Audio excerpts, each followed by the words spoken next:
Hi, it's Phyllis with Podcast News with Sound Advice. This is a place to keep you in the know so you can grow your audience, make a bigger impact, and monetize your content. Today's topic, growing your audience.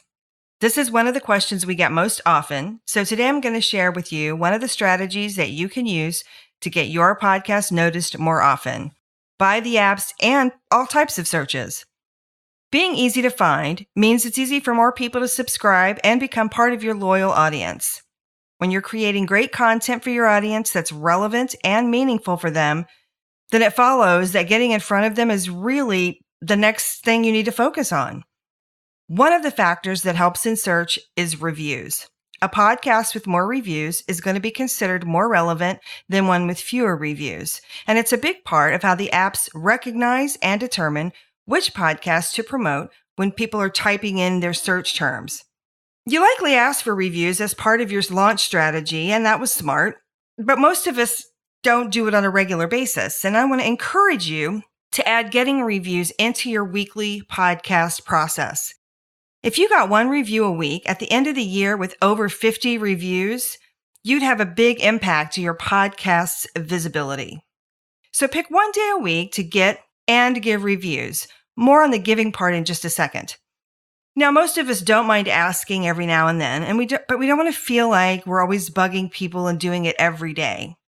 So I want you to incorporate it into your social media and into your emails and things like that. And that's why doing it, I think, once a week is something that you can do in a focused, targeted way without feeling like you're asking all the time.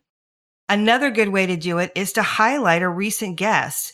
Ask people to comment and review really the guest and let people know and let the guests know how much people enjoyed their contribution to the podcast.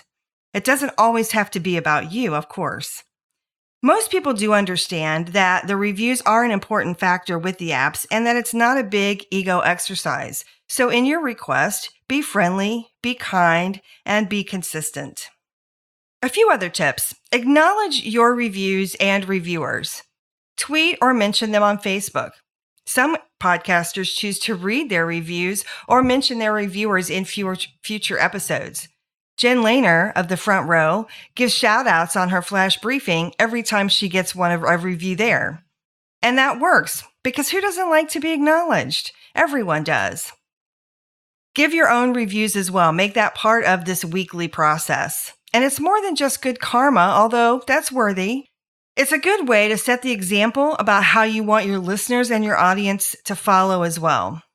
I'll leave some additional methods for asking and capturing reviews at soundadvicestrategies.com/flash. If you haven't been doing this, let today be the day that you begin this week. Oh, and if you found this helpful, I would love a review from you. Thanks a bunch, and until next time, happy podcasting.